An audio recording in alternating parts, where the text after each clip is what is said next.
Diyos na buhay. Ayan, hallelujah. Sige po, bago po tayo magsimula, mga paalala po para sa maayos na pagsamba. Ayan, yung mga kids, may kids room po tayo na pwede natin, dito po sila sa loob ng kids room. And please turn off your cell phone or put on silence mode. Ayan, para ang focus po natin ngayon ay kay Jesus lang. Amen po ba? Agree po bang lahat?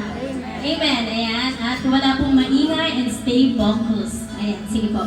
Bago po tayo magsimula, tayo po ay manalangin muna na samahan tayo ng Lord ngayong umagang ito. Hallelujah. Yes, Lord. Hallelujah. Ama, nagpapasalamat kami, Panginoon, sa panibagong buhay, panibagong umaga na ibinigay mo sa bawat isa na narito.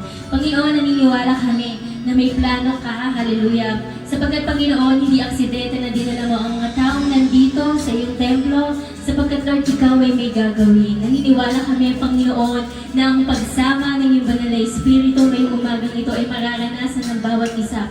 Pupuniin mo, Panginoon, ang kagalakan, ang puso namin. Pupuniin mo, Panginoon, ang pag-ibig at pagkakaisa sa pangalan ni Jesus. Ngayon, Lord God, hallelujah, itinataas namin ang pangalan mo. Lord, hallelujah, ang pulpitong ito, Panginoon, na ikaw lamang, Panginoon, ang dapat maparangalan. Ikaw lamang, Panginoon, ang dapat maitaas sa pangalan ni Jesus. Lord, hallelujah, ngayon, dinideclare namin ng victory, Lord God, hallelujah, magsimula umpisa hanggang sa wakas ng gawain ito, Ama. At uuwi kami, Panginoon, hallelujah, ng punong-puno at busog na busog, Panginoon, sa iyong salita, maging sa pagpupuri sa pangalan ni Jesus. Thank you, Jesus. Hallelujah, patuloy namin itinataas ang iyong pangalan sa pangalan ni Jesus. Amen and amen. Sige po, isang malakas na palakpakan muli para sa ating Diyos na buhay. Hallelujah. Handa na po magpuri ang mga anak ng Diyos. Amen. Hallelujah. Sige po, tayo po sama-sama umawi at umikagalakan sa ating Panginoon. Hallelujah. At gamitin po natin ang instrumento ang ating mga kamay.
Yes, Lord. Hallelujah. Let's pray to the Lord. Panginoon, maraming salamat sa araw na ito na itinako mo ang aming mga paa. Salamat sa pagkat hinahanda mo ang aming mga puso, ang aming mga tainga, ang aming mga isipan, Panginoon. Upang nang sa ganon, Panginoon, ay mapapurihan ka ng lubusan ng aming mga buhay. Salamat sa oras na ito. At ngayon, Ama, ihanda mo ang aming mga puso, ang aming isipan, ng lahat ng pag-aaralan namin sa oras na ito ay mahayag ka sa aming mga buhay. Speak to us, Lord God, in the mighty name of Jesus. Expose every sin that we have. Expose it, Lord God, and show to us, Lord God, how you see us in your eyes. Sa oras na ito, Panginoon, malaya ka. Nabasagin ang aming mga puso, Panginoon, at kami ay magpailalim sa iyong salita. No one is above your word. At lahat kami, Panginoon, ay papailalim sa iyo lamang, Ama, sa pangalan ni Jesus. Let's read the word in 1 Timothy 3:1-2. Totoo ang pahayag na ito. Ang sinumang nagnanais na maging tagapangasiwa sa iglesia ay naghahangad ng mabuting gawain. Kaya nga, ang isang tagapangasiwa ay kailangang walang kapintasan. Isa lamang ang asawa, matino ang pag-iisip, marunong magpigil sa sarili, kagalang-galang, bukas ang tahanan sa iba, at may kakayahang pagturo. Panginoon, maraming salamat. Lord, we know, Lord God, and we believe that no one is above your word. Let this teaching, Lord God, resonate in our hearts. To all the leaders in this church, to all the workers in this church, lahat ng nagsaserve, no one is exempted in the mighty name of Jesus. Ama, sa oras na ito, hayaan mo na kami ay manalamin sa iyong salita. Nakita namin, Panginoon, ang aming mga sarili sa pamamagitan ng iyong salita. And correct every unbelief. Correct us, Lord God. Hallelujah. Lahat, every ministries, Lord God, in Jesus' name. Every leaders, even in the worship team ministry, in the mother's ministry, in the father's ministry, in the kids' ministry, every workers, every servant, in Jesus' name. Lahat, Panginoon, na nangangaral ng iyong salita, every preachers, every ministers, Lord God, speak to us in Jesus' name, and let our hearts be broken by your word. Sapagkat ito ang nais mo, Panginoon, ang makita namin, Panginoon, at manalamin kami sa iyong salita. Hindi lamang namin makikita, Panginoon, ang aming mga sarili at tatalikod, Panginoon, makakalimutan kung ano ang itsura namin sa iyong harapan. Kundi, Panginoon, let your word transform us in Jesus' name. Panginoon, maraming salamat. Muli, Panginoon, mabutawi ang iyong salita sa aming gabi. Let the Spirit of truth speak today. In Jesus' name we pray. Amen and amen. Amen. Praise Jesus, because we are in the book of Timothy.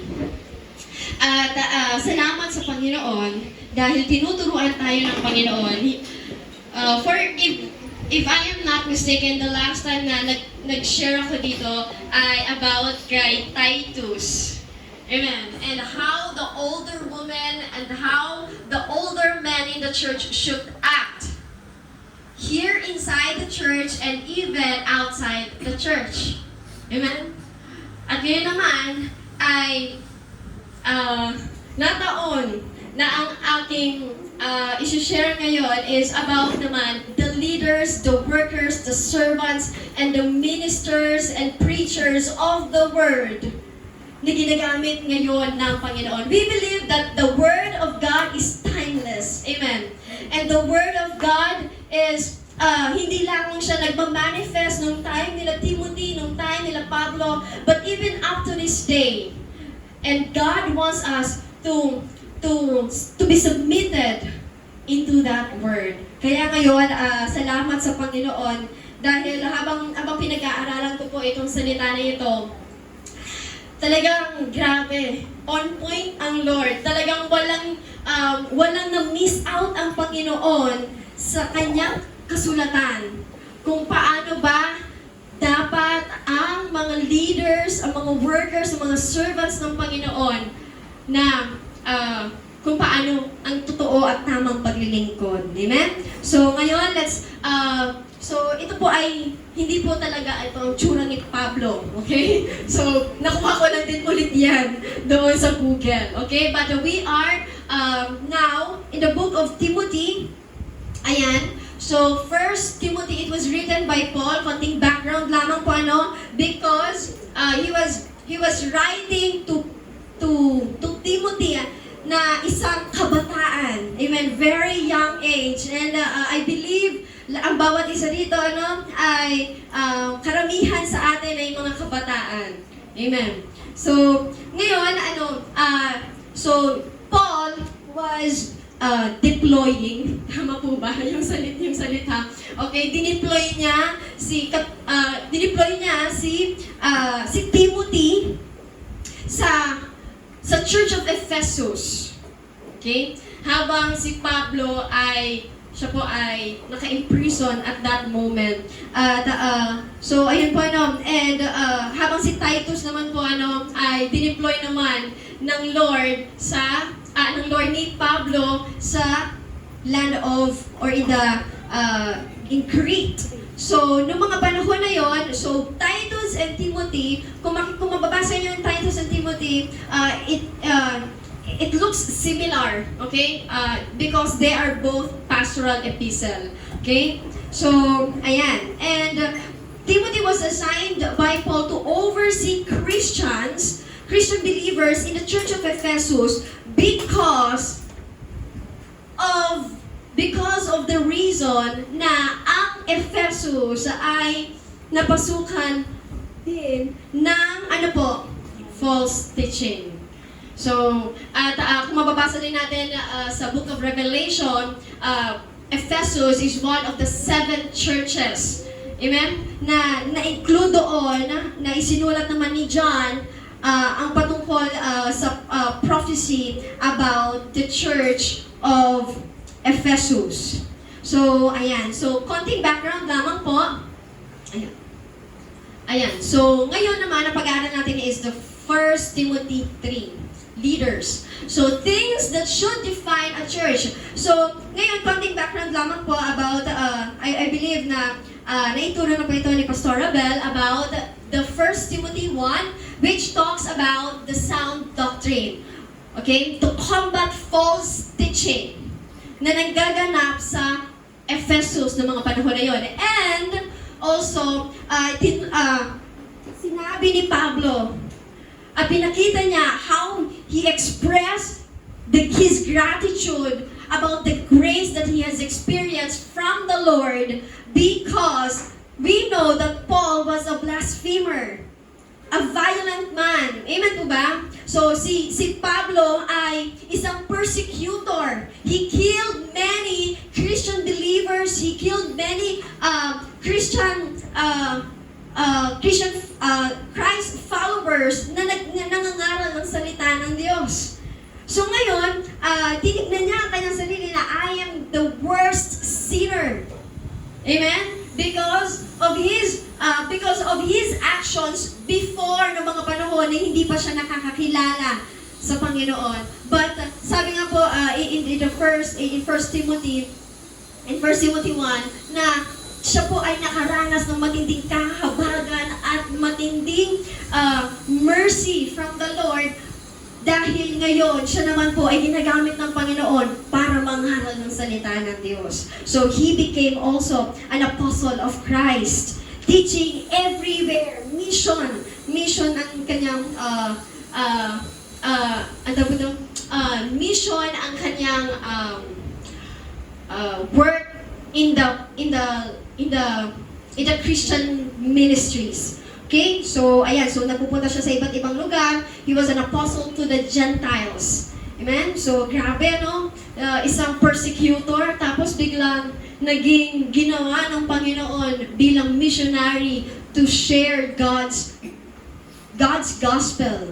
Okay? God's good news. So, ngayon, in the 1 Timothy 2 naman, ay napag-aralan po natin, na tinuro at sinabi ni Pablo to pray for everyone. Amen? Intercede for everyone, especially for the leaders. Hindi lamang po leaders ng church, kundi even the leaders in our society. So, even Pablo is teaching us to pray. Amen? Pray for the authorities, the kings, the ministers, prime ministers of their society. Ito po ay sa Rome, okay? So, he was speaking about in Rome, pero hindi lang po ito naka-enclose sa Rome, kundi maging sa atin, even in our generation, we are ought to pray, even our governments, even our president. Amen? So, ayan. Ngayon, and also in 1 Timothy 2, we are taught about the roles of women in the church and how we will dress up. Amen? So, ayan. So ngayon, dito naman po tayo sa 1 Timothy 3, the leaders in the church. It's about the overseers and the deacons. So, pwede po bang taas ang kamay ng mga naglilingkod or may ministry sa church? Okay? So, ayan. Worship team, you are included. Amen po ba? So, worshipers, you are included sa 1 Timothy 3. Even yung mga Martha na nagluluto, akala natin exempted tayo dito. Hindi naman ako nakakapagturo ng salita ng Lord. Okay lang yan? Okay? No. So, lahat tayo dito. Amen. Lahat ng naglilingkod, lahat ng servants sa church ay dapat manalangin ngayong araw na ito. Okay? So, ngayon, in the 1 Timothy 3, it speaks about in three things: the qualification of overseers, the qualification of deacons, and the great mystery. Okay, so, ayan. So, sa overseers, I believe na naituro na po ito sa atin ng ating Pastor Abel na about sa bishops and their ministry. Ano bang ginagawa nila inside the church? Okay, so quick background lamang po, bishop in Greek word, it is called episkopos, or a one who looks at or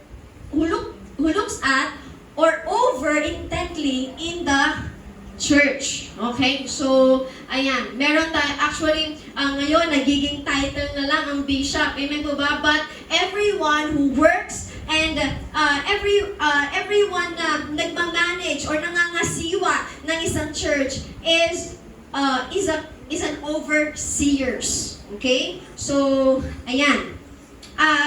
So, ito yung mga common calls natin about sa mga pastors na nangangasiwa ng churches. Okay? So, ayan. So, in next naman po, deacons. Okay? So, deacons, ayan. So, in Greek words, diakonos.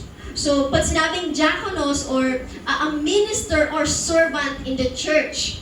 Okay? So, in our modern time now, yung deacons ngayon ay yung mga head ng mga children ministries, yung head ng mga, yung mga namamahala sa worship team, nangangasiwa saan? Diyan sa may likod na nagluluto, okay? Yung mga nagbabahay-bahay kapag hindi ka naka-attend, di mo ba? Kapag hindi ka naka-attend, pupuntahan ka na sa bahay mo. Sis, kamusta ka na? Di po ba? So, ayun. So, yung head ng ating mother's ministry, ng father's ministry, and even in the youth ministry. So, they are called deacons. Okay? So, deacons, ayan. Deacons or deaconess. So, I believe na, ang unang may mga, sige na nga, later naman. Okay, later na lang kapag nandun na po tayo sa qualifications of the deacons. Okay, so dito po muna tayo sa qualification of overseers. Okay, sa qualification of overseers. Okay, so ito po so habang binabasa ko po talaga ito, talaga nagre-reflect ako. Oh my gosh, Lord. Grabe, ang hirap pa na talaga. Okay? So sabi po dito, this is a faithful saying. If a man desires the position of a bishop, okay, or anyone na nangangasiwa ng isang church, sabi niya ito, he desires a good work. Okay, so ano kaya itong he desires a good work? So alam niyo po I believe maybe in 10 years from now, someone in the youth ministry, amen, ay itasyo ng Lord to become a pastor.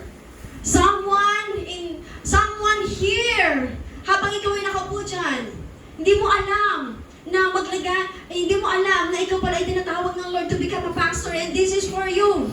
Minsan may mga pagkakataon, marami ang takot na humakbang sa pagkakatawag ng pagiging isang pastor. Why? Because sabi nga ni Pablo, he desires a good work. But actually, yung good work na ito is an honorable work. Amen. Honorable work na ang lahat ng mga mata ay nakatingin sa'yo. At lahat ng mga mata ay nakatingin kung paano ka kikilos. Amen? And that is, hindi dahil ikaw ay kailangan magpanggap, pastor ako, magpapastor ako, kaya kailangan ganito ako. No, it should be natural. It comes natural sa atin kasi tayo ay binago na ng Panginoon. Amen? But, sabi nito, no, you are desiring a good work, an honorable work. Why? Because you are serving the God, amen? The God that created the heavens and the earth. You are serving a powerful God. Alam niyo po kung ikaw ay nasa empleyado, amen. Kung ikaw ay empleyado, titignan ka lang ng boss mo kapag kung ano ka dito saan? Sa trabaho mo. Yung qualities mo, yung character mo, na pag ikaw ay nasa trabaho. Amen po ba? Unlike if you are working sa Lord. Amen? Lahat ng bagay nakikita niya sa'yo. Lahat ng bagay, lahat ng naiisip mo, lahat ng nasa puso mo, we cannot hide anything from the Lord. So, kaya nga, it is an honorable work. Why? Because it is a hard work. Amen? Pero, masaya maglingkod sa Diyos. Amen? Amen? Amen. Parang hindi naman masaya. parang, masaya ba? Pero hindi. Amen? Masaya maglingkod sa Lord. So, it is an honorable work. So, ayan. So, ngayon, if you are working for the Lord, if you are serving for the Lord, ang sabi dito, may mga qualifications kapag nag-apply ka. Amen po ba? Merong mga job description na kinakailangan. So, ayan. So, ganun din pala. So, not everyone is qualified to become a bishop. Why? Because there is a qualification. So, sabi po dito, a bishop then must be. Tingnan natin yung sinalitang must be. Dapat. Amen? Dapat. Ibig sabihin, hindi pwedeng 50% lang. Kundi, dapat 100%. Dapat ganito. Okay? Wala nang, parang sumablay siya sa isang number 4. Okay na yan? Tama ba ba? Kasi wala nang available sa church eh. No. Okay? Mamaya pag-aaralan din natin. Okay? Kung ano po ba yung sinasabi dito ni Pablo sa mga pipiliin na maging workers, servants, bishop inside the church. Okay? So, sabi po dito, ano? Ayan. So, Paul have listed 15 qualities. Okay? At ngayon, isa-isahin po natin yan. 15 qualities of an overseer. So, doon po sa Titus, ang naistulat ng po doon is 12. Okay? Ito po, additional. Additional 15. Okay? So, tingnan po natin. A bishop must be dapat. Okay? Blameless. Pag sinabing blameless, living above reproach. Pag sinabing living above reproach, ikaw ay walang, hindi po natin sinasabi na ikaw ay perfect. Pag sinabing blameless, dapat perfect. Okay? So, but you are striving to live a holy life. Okay? Avoiding scandals. Okay? Avoiding something that could represent the word and the character of God.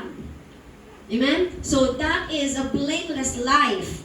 Okay? So, ayan. So, dapat po pala ang mga bishop, amen? Or mga overseers, mga pastors ay blameless. Amen? Hindi po tayo yung, kilala mo yung pastor na yan. Grabe yan. Tama po ba? May mga side comments kapag narinig ang pangalan mo. So, kailangan pala talaga, we are living and striving to live in a holy life. Amen? So, living above reproach. So, sabi po dito, a husband of one wife. So, dito po, hindi naman po necessarily na, kailangan pala may asawa pag naglingkod ka. Kailangan pala may asawa pag naging bishop ka. No. Okay? So, hindi naman po ito necessity. Kundi, ito po ay patungkol doon sa mga, kasi po nung mga panahon nila doon na they are practicing polygamy. Pag sinabing polygamy, maraming asawa. Okay? So dito ay tinuturo sa atin ni Pablo na ang bishop or ang pastor o ang worker or nangangasiwa sa church ay dapat iisa lang ang asawa. They do not practice polygamy. Okay? So, ayan. So, if ever na ikaw ay for example, na-divorce, tapos nakapag-asawa ulit, so, kung ikaw ay na-divorce, before ka makakilala, that's acceptable. Amen. Pero kung ikaw ay divorced, at nakakilala ka na, tapos na-divorce ka, okay? So, kailangan yung divorce na yun ay mailalim pa din doon sa biblical principles about divorce. Okay? So, ayan po But, yung sinasabi po dito ni Pablo is that they should not be practicing polygamy. Faithful to one wife. Amen? Okay. Sige po, sabi po dito na temperate. Pag sinabing temperate, not given to extremes or emotionally driven by anger. Okay? Temperate. Gusto po ba natin yung pastor natin mainitan ng ulo? Okay?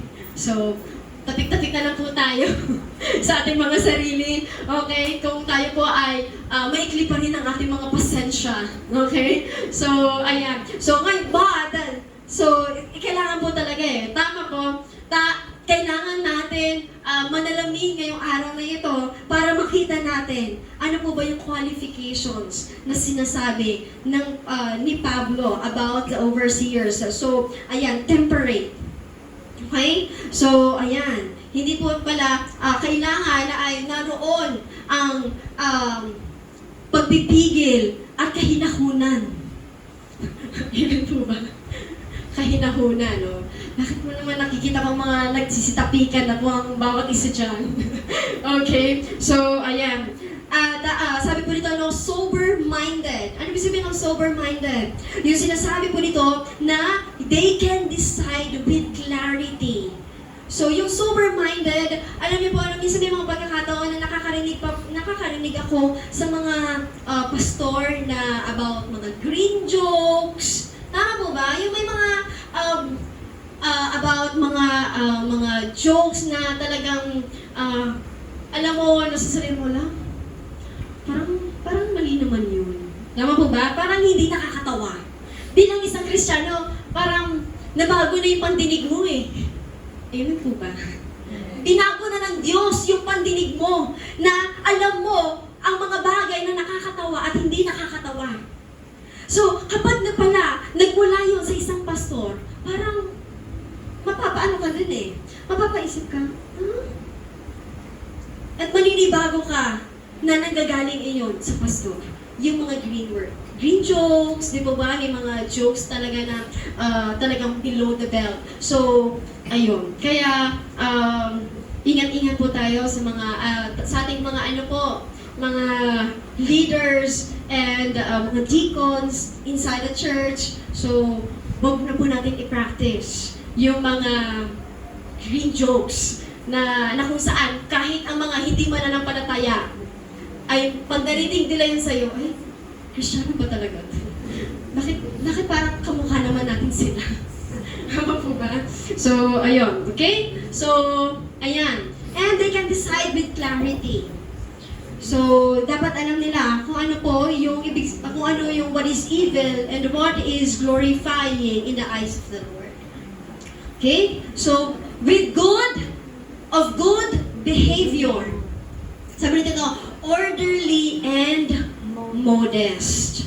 So, good behavior inside the church and outside the church. Okay? So, kailangan, hindi naman po sinasabi nito na, kailangan mahinhin ka, kailangan hindi ka makabasag pinggan, okay? So, yung sinasabi naman po dito, ayun, ay yung kailangan, na-embody mo pa din, na ikaw ay honorable man, and you are chosen by the Lord to present His Word. Okay? So, dapat in order. Okay? So, kailangan, yung alert ka din. Amen. Alert ka din na to act in order and in modesty. Okay? So, ayan. Sabi ko na, inhospitable. So, pag sinabi mong hospitable, ay those who can welcome strangers or who can welcome people inside their home. So, minsan may mga pagkakataon, for example, syempre ikaw, tayo na mga overseers, leaders in the church, there are moments na meron tayong tinatawag na introvert. Tama po ba? Okay, may mga introvert na mga pastor na hindi, ano talaga yung pagiging mahiyain nila. And hindi sila gaanong approachable. Okay? So, sinabi po dito, ang qualification, one of the qualification bilang ikaw ay isang pastor, of course, napakarami mo nakakasalamuha. Amen. Napakarami mo nakakasalamuha araw-araw. And you want also a pastor who does not just shake hands people na mukhang maayos, mukhang decente. You want also to see a pastor who can shake hands those with filthy hands. Yung maruming kamay. Amen? So, dito po, kailangan pala yung hospitable ay maging isang character natin. Character is a gift, also a gift na hindi na natin pipiliin kung sino yung ating mga kakamayan, bebesuhan.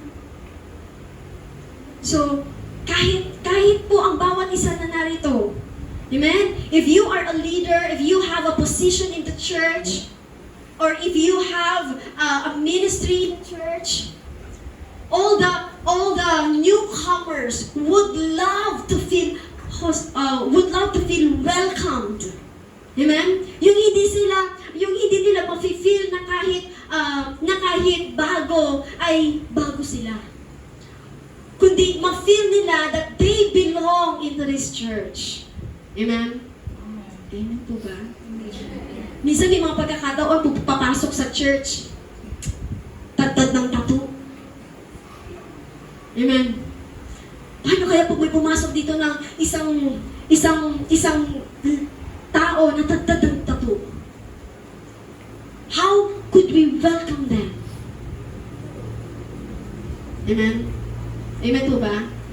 So, nais ng Panginoon na every person na papasok dito, you would hug them, you would let them feel that they are welcome, that they are not from outsiders. Amen? Because this home, this is a church for everyone. Amen? So, kaya naman kahit yung mga overseers, amen? Yung mga overseers, mga pastors, kaya nga sabi din ni Pablo na wag daw tayo magkaroon ng favorite or do not show prejudice. Tama po ba? Prejudice means kapag may pumasok dito na gusgusin, how are we going to react? How are we going to handshake them? How are we going to approach them?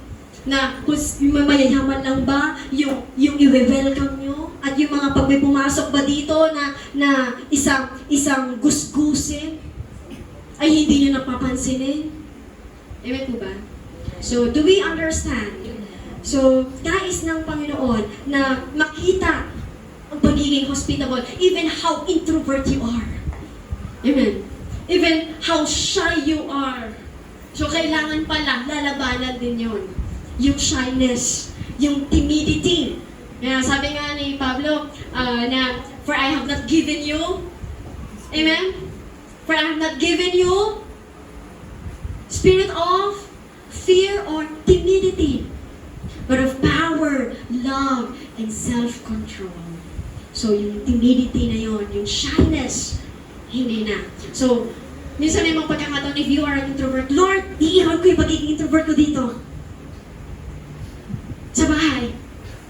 Because I want to fellowship. Amen? I want to be with the brethren, with your children of God.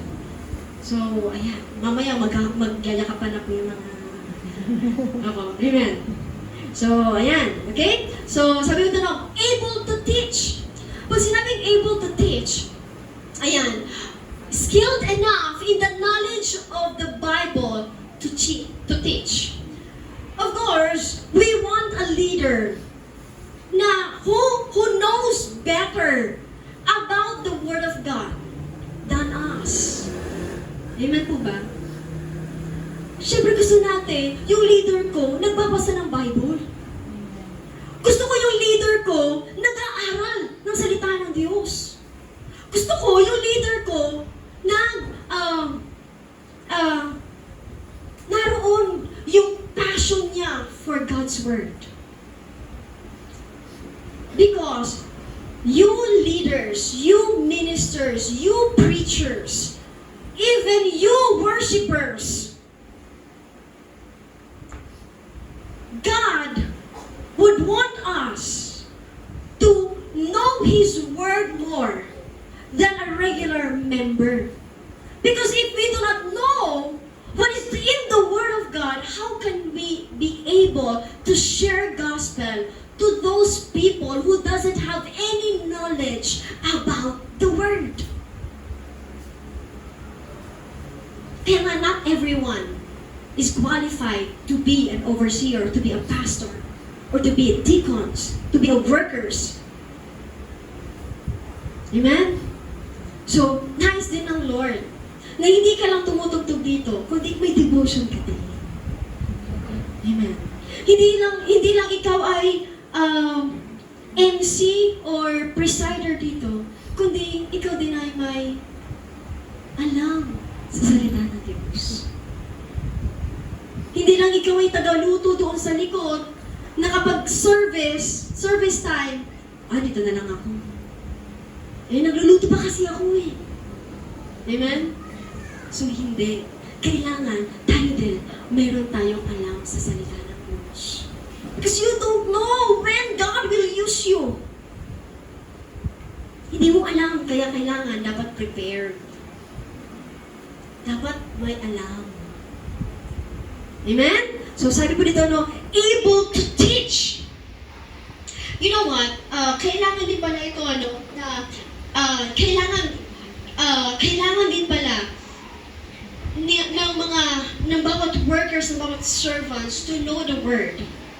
Because, katulad ng nasa Book of Acts, written by Luke, na ang mga Church of Bereans, nung time na pumunta si Pablo at saka si Silas, amen? At nag-share ng salita ng Diyos, they were holding the scriptures and looking and confirming kung yung mga sinasabi ba ni Pablo at ni Silas ay naroon sa salita ng Diyos.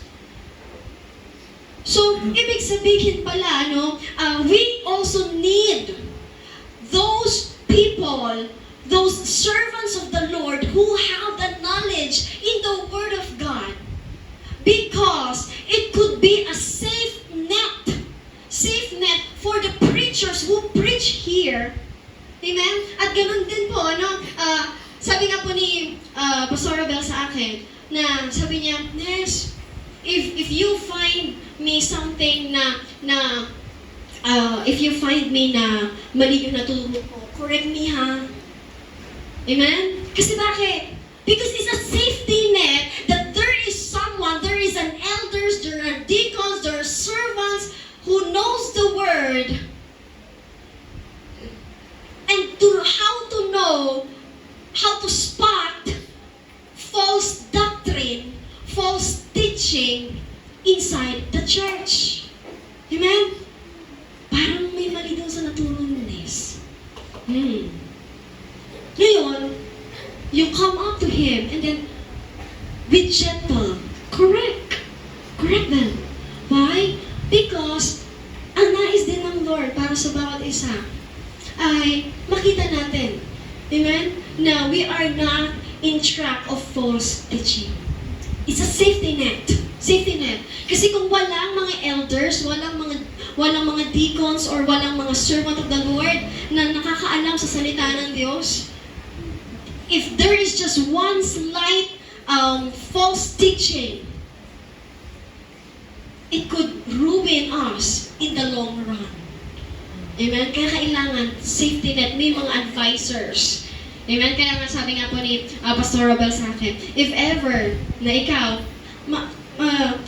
mag-appoint ka, amen, ng mga advisors na sila ang magkakaroon ng pananagutan sa iyo kapag ikaw ay, for example, may mali kang na-share. Amen? So that, ibig sabihin, kasi alam niyo po, katulad ng isang pilot na nagdadrive ng airplane. In just a simple 1 degree, amen? 1 degree lang na magkaroon ng slight changes sa direction. After 1 hour, baka papunta sa dapat sila sa Cebu, ay napunta na sila ng Davao. Amen? So, ibig sabihin, in that 1 degree lang, na slight changes lang, nakalang, ay, okay lang yan, simple lang naman yun, okay lang yun siguro. If you do not spot, and hindi natin, yun na-correct, ang sabi nga ng Lord, in the long run, we can harvest the fruit of that small false teaching. So, it's a safety net then, okay? Kaya ngayon, it's a challenge for everyone also who are working in the ministry or being used by the Lord in every ministry to know the Word. Amen? Amen. So, ayan. So, sabi nito, no, not given to wine. So, the idea is not of being addicted to wine or intoxicating drinks. Alam niyo po, in their culture kasi, no, na hindi sila nakakatulog pag hindi nakakainom ng wine. Kapag kumakain sila, hindi sila makakalighay ng walang wine. Tama po ba? So, ganun po yung kanilang culture na it's part of their daily lives to drink wine. But here, Paul is teaching not given to wine. So yung sinasabi po nitong not given to wine is not nearing to wine. Okay? Pag sinabing not nearing to wine, ibig sabihin, tayo na mga nangangaral ng salita ng Diyos, even the pastors, the bishops, or those who have in high authority in the church, should abstain in drinking wine.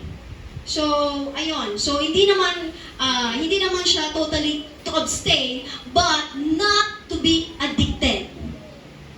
Okay? Not to be addicted. Pag sinabi ditong not to be addicted, ibig sabihin, hindi ka nagpapalango sa alak. Okay? But here, in our generation, makita mo yung pastor mo, uy, tara pre, inom tayo. Sis, di ba? Bro, kamusta? Halika, inom tayo. Maganda mo bang pakinggan? Normal po ba sa pandinig natin na gano'n, makita natin, uy, pastor natin, umiinom ng alak. Parang napapadami na siya ng jumbo bilog. Tama ba? Jumbo bilog. O diba, wala talaga tayo alam ba? Parang nakakailang 4x4 na siya. Tama ba? So, ibig sabihin, hindi normal. Even into our generation. Amen. Even into our generation, to drink alcoholic beverages. So, ayan. Even in Jacob's BCI, amen? So, we are abstaining from those things. So, it's our choice. So, kasi dito, sabi ni Pablo, ano po ba? Sabi po ni Pablo dito, not to be addicted or not to be controlled by the wine or mga nakakapagpalango na mga inumin or alak. Pero it's our choice then to abstain from those drinks. So it's a matter of your choice. But here in our generation, it's not normal. Okay? It's not normal for a pastor, for a bishop, na makita natin na umiinom sila ng wines. Or wine can be acceptable, pero yung makita mo sila na nagpo 4x4 or fundador, emperador, any kind of door. So, yun. So, hindi normal. Okay? So, ayan. And then, sabi nito na not violent. A man who can let God fight his cause. Okay. So, hindi violent. Na, Pastor, parang nakita ko mali yung naituro niyo po about doon sa ganito. Anong sabi ba? Hama mo ba? Ikaw talaga, kulit-kulit mo. So, hindi naman po dapat gano'n. Okay? So, makakita kayo ng pastor na gano'n. Grabe.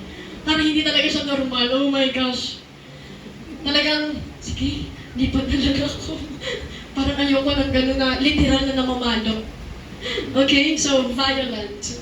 So, a man who can let God fight his cause. So, ayun. Okay? So, alam niyo po na ngayon pa lang din, tinuturo ng Lord din sa akin na bilang an overseer in a church, we are not exempted to be hurt. Amen po ba? Kahit ikaw ay isang leader, kahit ikaw ay pastor, sa church na ito, we are not exempted to be hurt. Akala natin ang mga pastor, ano yan eh, may mga imaginary shield yan na kahit anong sabihin mo, ay, hindi mo sasakyan din sa pastor Abel. Amen? Ay, hindi. Stormproof yan. Hindi maapektuhan. No. Kung makikita mo lang po ang mga pastor behind closed doors, na walang iba nakakakita kundi ang Panginoon, punong-puno ng luha yan. Amen? Punong-puno ng luha yan. Kasi bakit? We are not exempted to be hurt. there are moments and many critics could attack us just because of sharing the gospel, the sharing the truth. But that doesn't mean hindi na kami nasasaktan. Amen po ba? And when we see our loved ones, when we see na yung mga tao na talagang pinapastoran natin or inaalagaan sa pananampalataya, they are walking outside God's will na it hurts us. Amen? And minsan may mga pagkakataon na nakakarinig kami ng mga feedbacks about, ganito yung sinabi ni ganito, ganyan yung ganito. There are moments that we are also hurt. But, you know what? God is also teaching us. Of course, ako din. Totoo. Na kasi ako, there was, of course, if you are a very sensitive person, di ba, you are prone to this hurt. Kung sensitive ka, overly sensitive ka, God is also teaching us to forgive easily. Forgive easily. Yan ang kailangan matutunan ng mga pastor. Yan ang kailangan matutunan ng mga ministers, mga preachers, mga nangangasiwa ng mga ministry to forgive easily. Amen? So, there are moments na may mga hurt na ang hirap talagang gumaling, ang hirap kalimutan, ang hirap then that is the moment that you will present that hurt to the Lord Jesus. And Lord, this is how I am hurt by this person. But Lord, help me. Help me to forgive. Forgive and show mercy, show grace to this person. Kasi, kung ano tayo inside the church, kung ano tayo sa kapatid natin inside the church, nasaktan tayo ng kapatid natin. Of course, even in the natural family, nagkakaroon talaga ng mga awayan, hindi pagkakasunduan. Amen po ba? At natural sa pamilya na isang linggo hindi nagkikibuan, isang buwan na hindi nagpapansinan, natural yon. Amen? Kasi wala tayo saan? Wala doon yung Spirit ng Lord. Glory to God. Kung ang pamilya na yon, ang bahay na yon ay naroon ang presensya ng Panginoon, we can yung bigat ng puso na yun, hindi nagtatagal. Talagang nagkakaroon ng reconciliation. Pero kung nandoon sa church, and we know that this church is a spiritual family.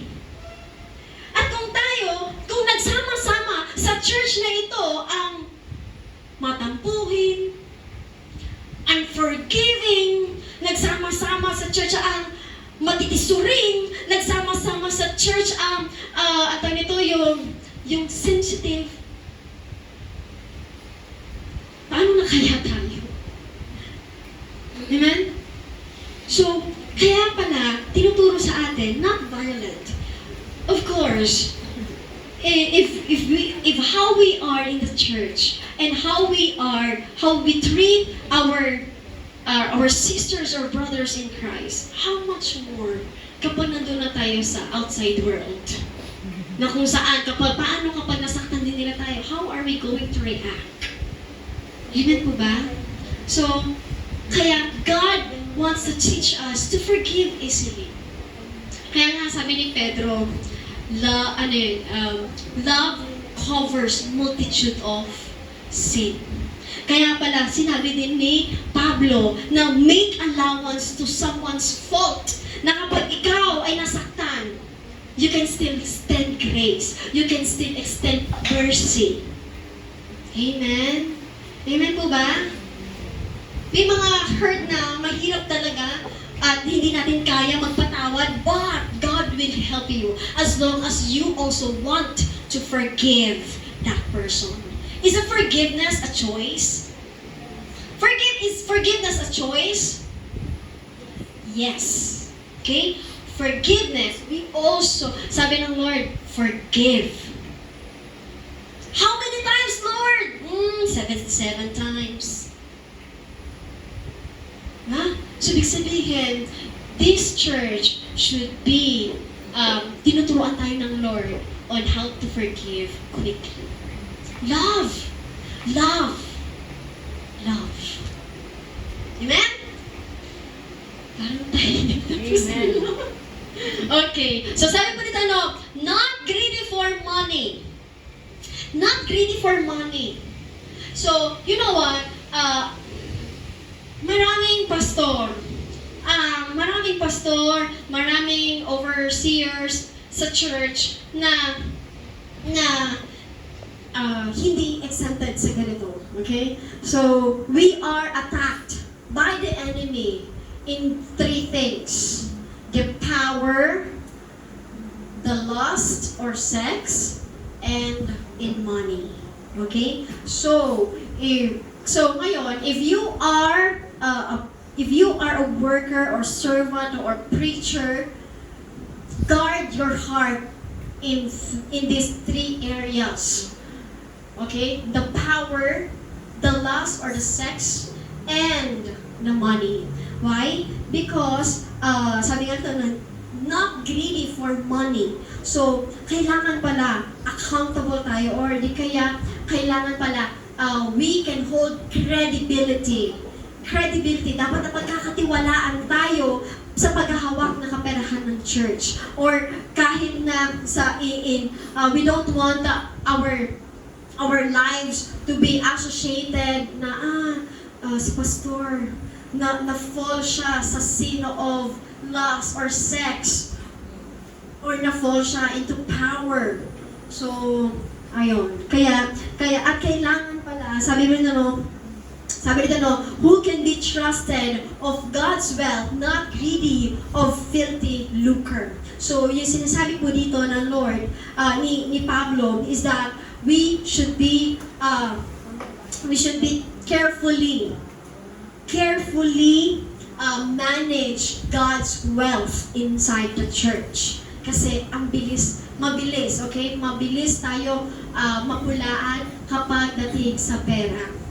So, kapag tayo ay hindi napagkakatiwalaan sa pera, sabi nga, ang taong hindi napagkakatiwalaan sa maliit na bagay, hindi mapagkakatiwalaan sa malaking bagay. So, of course, at kailangan makita din po sa atin that we are not a lover of money. Okay? If money is a good servant if it is used well. But it is a terrible master. Amen? Money is a good servant if it is used in generosity, if it is used in the kingdom of the Lord, if it is used for the expansion or sharing the word of God. But it is a terrible master. Okay? Kapag ang pera na ay ginawa natin master, that we are controlled by money, kahit na, tingnan niyo po, even in the 12 disciples of Jesus Christ, there was this treasurer. Sino yung treasurer na yun? Si Judas, okay? So, ayan. Kaya ngayon, kailangan tayo rin po ay mapagkakatiwalaan sa pera. Okay? So, sabi nito but gentle. Who is patient? Sabi nito who is patient, make a person know how to control power or position. Okay? So, ito din po yung tinuturo sa akin ni Pastor Bal ngayon, na not to embody the title. Okay? Kasi once you embody that title, it is in your head, and there are moments that we could exercise extensively more than that title. Kaya nagkakaroon tayo ng entitlement. Okay? So, ngayon, yung sinasabi ko dito ng gentle, who is patient, meek. Pag sinabing meek, yung who knows how to control power. That even you are in power, you are even in this position of being a pastor. Pag nakita mo na ang iyong mga kapatid or ang pinamangasiwaan mo ay nagkakamali, paano tayo, okay? Paano tayo mag-react sa kanila?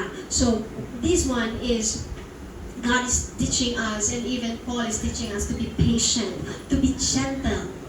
Amen? So, ayan. Sabi pa dito, not quarrelsome. A person who is not always fighting over something or other. Okay? So, of course, ito po ay yung makita natin. Pwede po ba natin makita na ang ating pastor ay nakikipag-away, nakikipagtalakan doon po sa labas, nakikipagtalo sa mga hindi natin kapananampalataya. So, ayun, if ever na ganun yung ating pastor, di po ba ang tinuro sa atin ng Lord at tinuturo sa atin is that if you are, kung tayo po ay makasalamuha ng mga unbelievers or hindi natin kapananampalataya, ay wag na tayo makipagtalo or even makipagdebate pa or even makipagtalastasan pa patungkol sa salita ng Diyos. So, ayun. Okay? So, we should extend, always extend grace. Amen? Ang hirap, ano? Ang hirap talagang sasalaminin mo eh. Yung pag nagda-drive ka, alam mo ba? Oo, kinak ka. Ikaw, di ba? We tend to speak something. Kaso parang naalala mo, at pinaalala sa'yo ng Holy Spirit, anak, worshipper ka, di ba? Di ba yung mga ganon? Papaalala sa'yo ng Holy Spirit, anak, kahinahunan. Amen? Hindi ka pwede makipag-away. Extend grace, extend understanding. Super extend talaga. Amen? Kaya nga mahirap. Kaya nga, tayo ay tinuturoan ng Lord, mananalangin tayo ngayong araw na to. Amen po ba? So, ayan. So, sabi po dito naku po, pasensya na po kayo, tayo po ay nasa number 10 pa na. So, medyo marami-rami po talaga to. Okay? So, sabi dito, not covetous. Ano sabihin ng covetous? Hindi mainggitin. Okay? Hindi mainggitin. Pag nakita natin, you know what, isang way din ito to correct, okay, to correct us is that we should not be covetous to one another. Or pag may nakita ka sa mga kapatid mo, nag-excel siya sa pagdadrums, nag-excel siya sa pagigitara, you should not compare yourself. Amen? You should not compare or be competent to your kapatid. Dapat mas magaling ako sa kanya. Ano ba? Dapat ako yung mas laging napapupurihan ni Pastor. Or dapat ako yung lagi nare-recognize. Dapat mas malakas yung tugtog ko. Dapat dapat mas magaling ako magturo, mag-share ng Word of God kaysa kay ganito. If we see ourselves being incompetent to our kapatid, there is something wrong in our heart. Hey, mas magaling yung church namin dyan eh. Kasi ganito yung church namin, mas madami, mas malaki. You tend to compare yourself and hindi mo namamalayan you are having them in the eyes. So, ayan. Minsan may mga pagkakataon, minsan nakapunta pa ako sa mga pagpupulong ng mga pastor. It is a conference. Tapos, if you would just hear their conversations, lagi nilang sinasabi, narinig ko lang naman to, share ko lang sa inyo, na may mga conversations sila doon na ay kami, may apat na kaming church. Meron pa kami, may 5 na kaming church. Ay kami, may 10 na kami. Tama po ba? Meron kami doon sa Bulacan, meron kami doon sa Nueva Ecija, meron kami doon sa sa ganyan. Ay talaga? Oy, kami din. Tapos grabe nga, kasi meron pa kaming international. Ano niyo po yan? Parang, ano po ba ito? Pagpapalakasan. Ganito ba magpalakasan ng mga pastor? Ano po ba? Parang ibang palakasan na ata sila. Amen? Ibig na magpababaan, dahil yun yung tinuturo sa atin ni Pablo na magpababaan tayo, sila naman Grabe. So hindi natin namamalayan, there is already a covetous in our hearts. Inggit. Siyempre po ba, kapag mainggitin ang puso, ano po bang gusto? Siyempre yung laging nakakataas. Tapik-tapik na lang tayo sa ating mga sarili. Okay? So, even kahit mga worshipers po, kapag pumasok na sa puso mo, kapag pumasok na sa isipan mo, na ako ay magaling na drummer, magaling na worshiper, mga awit, ganito, ay, buti na lang nagkamali si ganito. Ano po ba? So, ingatan natin ang ating puso. Kasi hindi natin namamalayan, baka nagkakaroon tayo ng covetous heart. Even sa mga kapastoran, okay? So, ayan. So, sabi nito, no one who rules his own house well. So, pag magkasama po ito, having his children in submission with all reverence. For if a man does not know how to rule his own house, how will he take care of the church of God? Actually, this is a very challenging qualification of an overseers. Because kapag nakakita na po ba kayo, nakausap na po ba kayo ng pastor's child?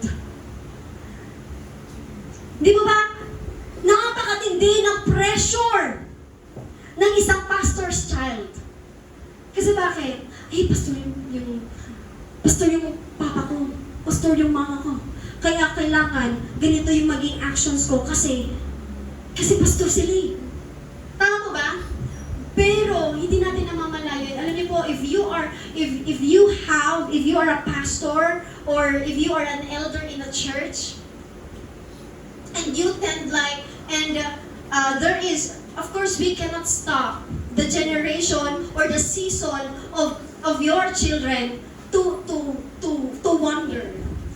Para, ang po nito, to explore, hindi talaga natin maiaalis yung season nila na sila po ay, ano po yung tawag doon sa salitang,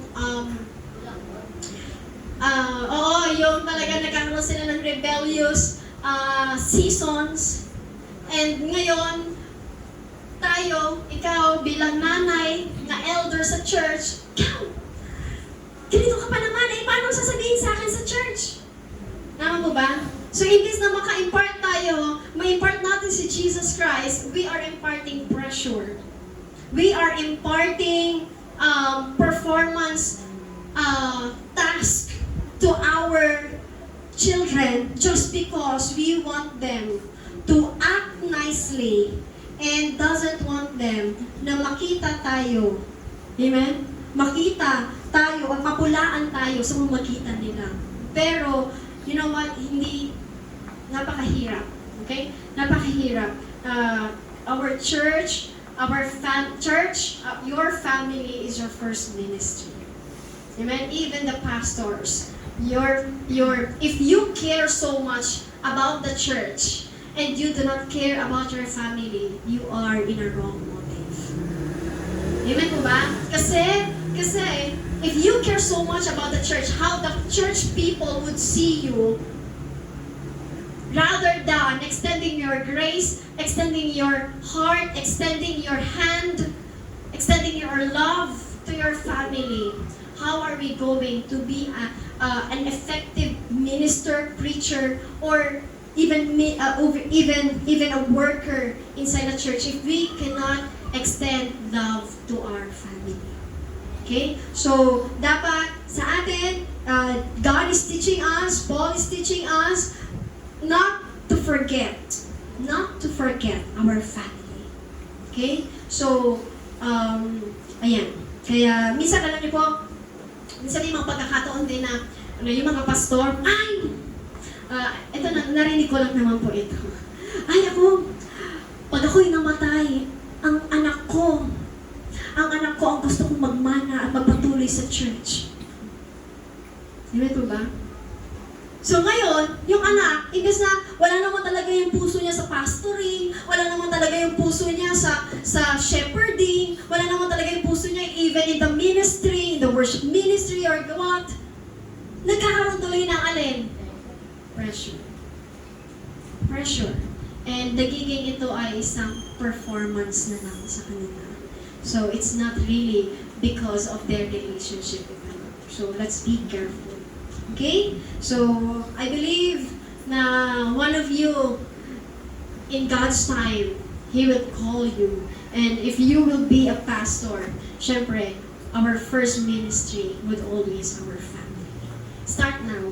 So, yun din ang aking, pinagpipray ngayon sa aking family. Okay? So, let's not, there was this one time, share ko lang din, there was this one time na nagkaroon ng something sa aking family. And I was asking the Lord, I am serving in your ministry. I am sharing your word in your ministry, sharing to people about your word, your goodness. But my family, ganito yung nangyayari sa aking family. So, maybe, this is the perfect time also, and God spoke to me na this is also the time to minister naman to your family. Okay? So, extend natin sa ating family, and don't forget to pray for them. Amen? So, ayan. So, sabi ko dito, so not a novice or not newly planted. Pag sinabing novice, hindi yung ngayon lang itinanim. Okay? So, ayan. So, for example, kakapasok na niya sa church, wala pa siyang totally knowledge about the Word of God. But, you saw him, ang ganda ng boses niya. Malalia sa longga, malas Morissette. Ang galing, ang ganda ng boses. Di ba, ma'am? Parang ganito yung boses niya. Char lang. Okay? Pero, yung asawa mo dito, heist. So, minsan may mga pagkakataon, na kapag pala ganun, we cannot stop someone to enter into a church, into our church, na very talented.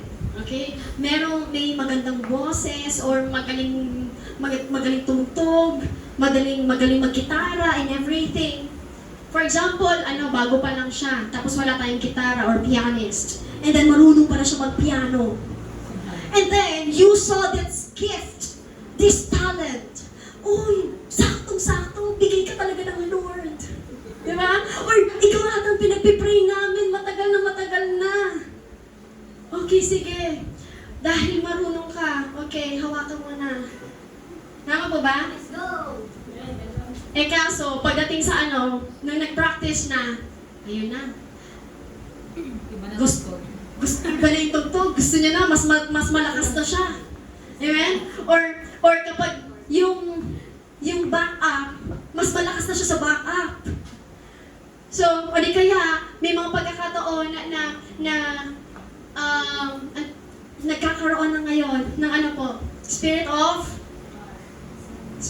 pride. Okay?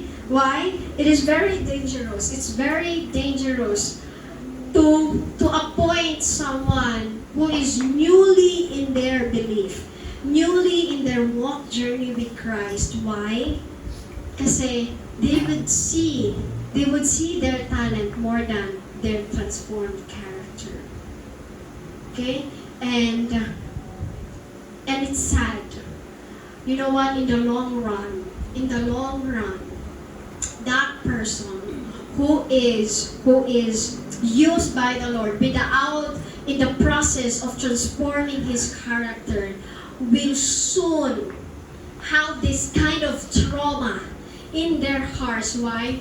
Because their character, yung character nila hindi pa na-form.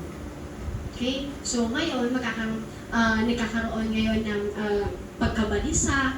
Tama po ba? Kasi, alam niyo po, if you are worshiping God, if you are serving God in a performance level, mapapagod ka. Why? Because it is not an overflow of your relationship with the Lord. And you will give up easily. Why? And you will not see your ministry as deep and rooted in God's Word. So, kaya naman, napaka-importante na i-equip muna natin. Equip muna into God's Word. Equip muna. Amen? Character muna bago gift. Amen po ba? Okay. So, andito pa po ba? Ang bawat isa. Okay. Kasi parang nakikita ko kayo. Okay. So, ayan. So, totoo po ito. This is very, very true. So, ano niya po, i-example ko na lang po ang aking sarili. I was a very beginner lang in my walk. I was a very beginner in my walk journey with Christ. And then nung pumasok ako sa isang church, nakita nila yung gift, na marunong pala ako mag-share, marunong pala ako ganito, ganyan. So, nakita yung gift rather than the character. So, nung time na yon, and later on, there was this something in my heart na parang, uy, ang galing ko pala. So, nagkaroon ka na ng spiritual pride sa puso mo. So, siyempre, yung spiritual pride naman na yun, hindi mo naman ipapakita sa ibang tao eh. But deep down in your heart, so of course, hindi naman natin, kahit na even how much we conceal that pride, may something na nagpapakita pa din. And in your action na, not in your words, but in your action, that there is a pride in your heart. Kaya, ayun. And glory to God. Kasi alam niyo po, talagang grabe din grabe din yung pag-transform din ng Lord sa akin in process to remove that pride in my heart. Kaya, yun. Okay? So, ayan. So, sabi, lastly, sabi dito, moreover, he must have a good testimony. Tama po ba? Good testimony among those who are outside, lest he fall into reproach and the snare of the devil. Okay? So, ayan. So, ibig sabihin nito, kailangan meron siyang good testimony inside and outside the church. Okay? Hindi lang siya basta-basta na pastor dito, tapos paglabas niya, magugulat na lang sila, ay, pastor ka pala. Tama po ba? Kasi bakit hindi naipakita? Okay? So, ayan. And also, yung makita natin na yung isang pastor fully transformed by the Lord. Okay? So, ayan. So, similarly, in the qualification of deacons, so, if we would read this, sabi nito, likewise, deacons must be reverent, not double-tongued. So, yung double-tongued na tinatawag dito, yung hindi po liar. Okay? Hindi liar. Yung mga deacons naman po ito, yung mga manggagawa, hindi, sabi po dito or hindi nagkukunwari, tama po ba, sa kanyang pananalita. Okay? So sabi ito, not given to too much wine, not greedy for money. So it's basically same thing sa overseer, but there is just mas strict lang yung qualification ng mga overseers, ng mga pastors than the deacons. Kasi dito, not given to too much wine. So, dito, pwede naman silang uminom, pero hindi nga lang too much. Okay? Pero doon sa overseers, sa mga pastors, wala talaga. Okay? So, ayan. So, sa dito, not greedy for money, holding the mystery of the faith with pure conscience. But let this also first be tested. Okay? So, ayan. So yun nga po yung sinasabi ko na hindi lahat ng mga bago ay patatayuin muna, kundi ma-transform muna yung puso. Sabi nito no, let them serve as deacons being found blameless. Likewise, their wives must be reverent, not slanderers. Slanderers yung papanirang buri. Okay? So sabi nito no, temperate, faithful in all things. Let deacons be the husbands of one wife. Same din po doon sa kanina, ruling their children and their own house as well. For those who have served well, can we highlight this now? For those who have served well, as deacons, obtain for themselves a good standing and great boldness in faith, which is in Christ Jesus. This is God's promise. Amen? Promise para sa mga nag-serve dito po, okay? In the church. So, sabi ko nito, you know what, Stephen, kilala niyo po si Stephen? Stephen, one of the deacons, the first deacons na nagsulat in Acts 6, na sila po ay tagapangasiwa doon sa, tagapamahala doon sa distribution of the foods. So, ayan. So, there was this qualification na kailangan sila po ay mananampalataya ng Diyos. And, hindi lang po sila, okay? Hindi lang po sila tagapagpamahagi ng mga food or ng mga pagkain, kundi sila din po ay ginamit ng Lord para ipangaral ang salita ng Diyos even in front of kings. Amen? Even those in front of kings. At sabi ko nito, nalala niyo po yung pinagawa to si Stephen? Si Stephen, because doon niya naipangaral yung katotohanan about the gospel, and doon nagbukas ang langit at pinakita sa kanya yung throne room ng Lord. So, that was it. Okay? So, sabi nito, you will obtain good standing and great boldness in faith. Amen? So, yan lamang po. So, sabi nito, for those who have served well as deacons, so ayan. So, in 1 Timothy 3:14-16, ayan, konting kapit na lang po, malapit na po tayo. Sabi nito, these things I write to you, though I hope to come to you shortly, but if I am delayed, I write so that you may know how you ought to conduct yourself. So, kung hindi man ako makakapunta dyan or makamadali yung pagpunta ko dyan, ito ay sinusulat ko na. So, sabi nito, kung paano mo pamamanan ng Church of Ephesus. So, sabi nito, in the house of God, which is the church of the living God. So, we know that Buddha is dead. We know that Confucius or other gods na sinasamba ng iba't ibang nations are dead. But we know that Jesus is alive. Amen? Amen. Amen po ba? Amen. And Jesus is our Savior. So we know that na yung Diyos na pinaglilingkuran natin dito at ang Diyos na tumawag sa bawat isa na narito ay naglilingkod sa isang buhay na Diyos. Amen? So, sabi mo sa katabi mo, hindi patay ang Diyos mo. Amen? Nakikinig siya. Okay? Nandito siya. And He is the only audience that we want to honor.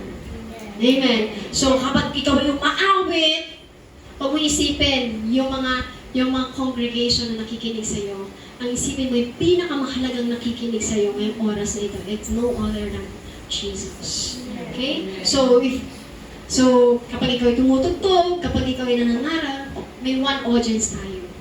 And that is the Lord Jesus. So, ayan. Sabi nito, the pillar and ground of truth. So ito po, ay sinasabi ni Pablo kay Timothy to stand in truth, to have the foundation in truth. So, to teach the truth. Amen? So sabi nito na, and without controversy, great is the mystery of godliness. So ito po yung katotohanan na kailangan may pangaral sa Church of Ephesus. The great mystery, God was manifested in the flesh. So we know that in Christ Jesus, justified in the Spirit. Sabi ito na, seen by angels, preached among the Gentiles, believed on in the world, received up in glory. That is Jesus Christ. Amen? At walang ibang dapat may pangaral kundi ang Panginoong Jesus. And we know that Jesus is alive and Jesus will come back. Amen? Sige po, let's all stand and let's pray. Ngayon, nakapag-reflect po ba tayo? Nakita ba natin yung ating, kung paano tayo tinitingnan ng Diyos sa salamin ng kanyang katotohanan? And let's not forget how we looked. So, and let this word have an impact and heaviness into our hearts. Makita natin kung ano ba tayo sa harapan ng Panginoon habang tayo ay naglilingkod, habang tayo ay nagpapagamit, that we know that Jesus is serving Jesus, serving in a ministry is an honorable work. It is a good work. Amen? And lahat ng mga nagtsatsaga, lahat ng nag-endure. But for we know na mahirap talaga ang maglingkod sa Diyos. And those who are patiently enduring for Jesus, we know, and there is a promise that when we face God, we could share in His glory. Hallelujah. Maraming salamat, Panginoon. Salamat. Thank you for calling us. Thank you for the saving grace na naranasan ng bawat isa.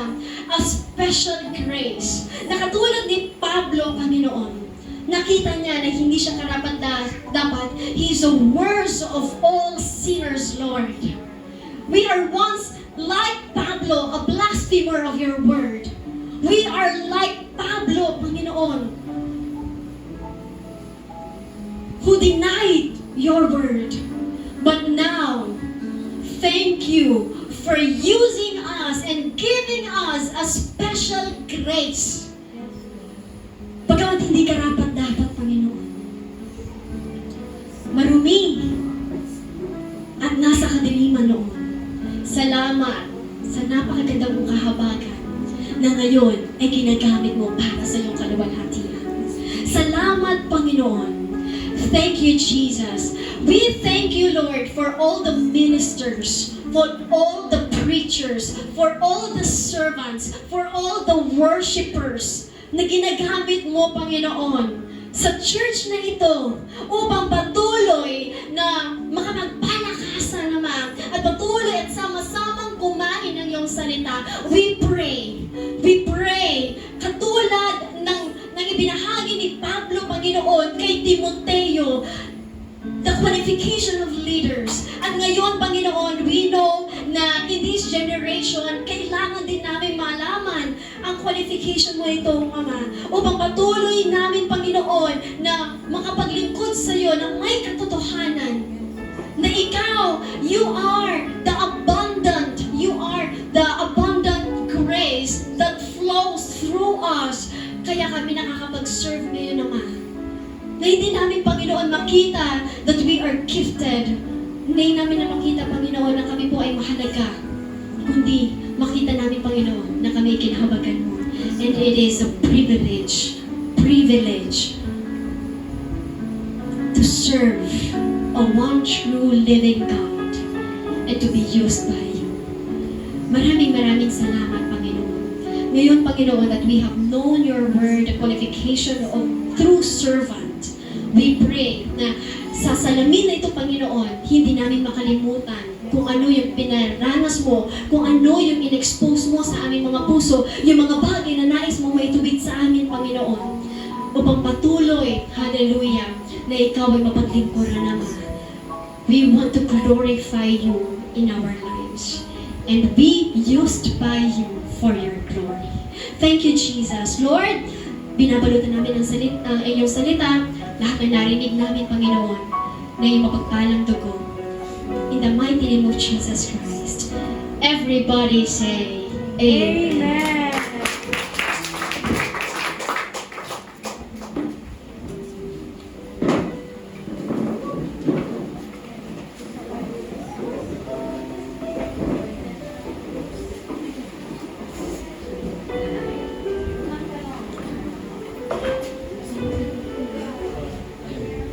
Hello? Ayan. Sino po yung naka-perfect dito sa qualification? Ayun. Okay, so, ibig sabihin po niyan, kailangan talaga natin ng grace ng Diyos, no? So, yung grace na yon, yun ang papakita sa atin na lagi tayo lumapit sa Kanya. So, bago ako pumunta sa topic natin sa pagbibigay, may papasahin lang po akong passage. Ito po yung kaloob ng byuda about dun sa pagbibigay sa temple. So, about po sa Marcos chapter 12, verse 41 to 44. Sabi dito, naupo si Jesus sa tapat ng hulugan ng mga kaloob sa temple at pinagmasdan ng mga naguhulog ng salapi. Napansin niyang maraming mayayaman na naguhulog ng malalaking halaga. Verse 42, lumapit naman ang sambyudang dukha at naghulog ng 2 salaping tanso. Verse 43, tinawag ni Jesus ang kanyang mga alagad at sinabi sa kanila, sinasabi ko sa inyo, ang inhandog ng byudang iyon ay higit na marami kaysa sa inulog nilang lahat. Verse 44, sapagkat ang lahat ay nagkaloob ng bahagi lamang ng kanilang kayamanan.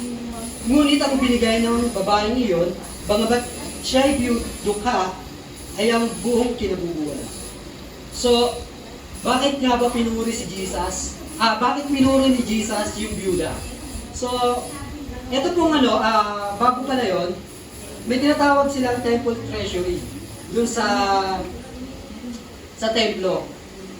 Para siyang donation box na nakalagay dun sa templo o box offering.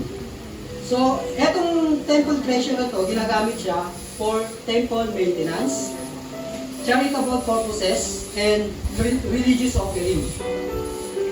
So, ano po ba makikita natin sa attitude ng babae? Bakit siya pinagmalaki nito doon sa mga disciple niya?